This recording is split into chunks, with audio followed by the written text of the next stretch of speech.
हेडलाईन्सचे प्रायोजक आहे NBC bearings, लांब पळण्यासाठी।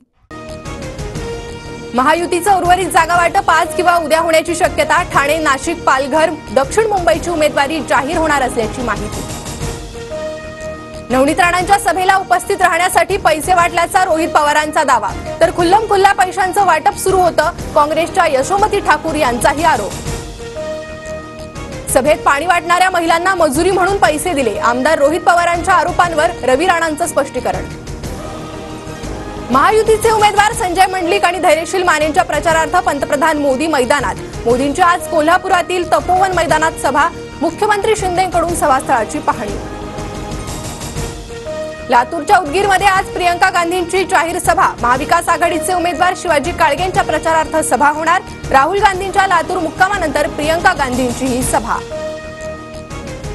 रावेरच्या महायुतीच्या उमेदवार रक्षा खडसेंच्या अर्जावर अपक्ष उमेदवाराकडून हरकत, गौण खनिज प्रकरणातील दंडाचा उमेदवारी अर्जात उल्लेख नसल्याचा आरोप, खडसेंचा अर्ज रद्द करण्याची मागणी। पुण्यात सकाळी 11 वाजता शिवसंग्रामची महत्त्वाची बैठक, ज्योती मेटे कोणाला पाठिंबा देणार, पत्रकार परिषद घेऊन मेटे भूमिका जाहीर करणार। गुजरातच्या पांढऱ्या कांद्याला परदेशात निर्यातीस परवानगी, लाल कांद्याची अडवणूक कायम, केंद्राच्या निर्यात धोरणामुळे महाराष्ट्रातील शेतकरी आक्रमक, सरकार भेदभाव करत असल्याचा आरोप। कांदा उत्पादक शेतकऱ्याला मिळणारे 2 पैसे मोदी सरकारने थांबवले, हा महाराष्ट्रासह देशातील शेतकऱ्यावर अन्याय, गुजरातच्या कांदा निर्यातीवरील परवानगीवरून शरद पवारांची केंद्र सरकारवर टीका।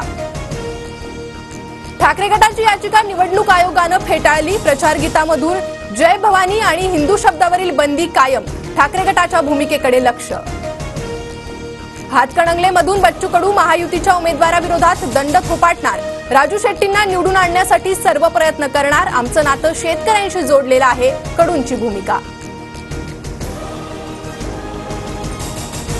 मुंबई किनारी तर देशात दुसऱ्या टप्प्यात 60.96% मतदान, महाराष्ट्रात 59.63% मतदान। मुंबई किनारी रस्ता प्रकल्प आणि वांद्रे वरळी सागरी सेतू मार्गाची जोडणी पूर्ण, पहिला महाकाय गर्डर यशस्वीपणे बसवला।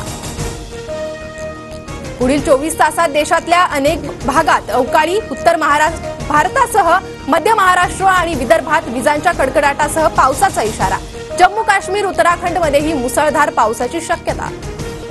तारक मेहता का उल्टा चष्मा फेम अभिनेता गुरुचरण सिंह बेपत्ता, गुरुचरण सिंह 22 एप्रिल पासून बेपत्ता, सीसीटीव्हीच्या आधारे पोलिसांकडून अपहरणाचा गुन्हा दाखल। मालेगावात स्वाईन फ्लूचा शिरकाव, उपचारादरम्यान बाधित दोघांचा मृत्यू, मनपा आरोग्य विभागाकडून नागरिकांना सतर्क राहण्याच्या सूचना। जॉनी बेस्टोची वादळी शतकीय खेळी, तर शशांक सिंहचा फिनिशिंग टच, पंजाबचा कोलकातावर ऐतिहासिक विजय, पंजाबकडून 262 धावांचा विक्रमी पाठलाग। हेडलाईन्सचे प्रायोजक आहे एनबीसी बेरिंग्स, लांब पळण्यासाठी।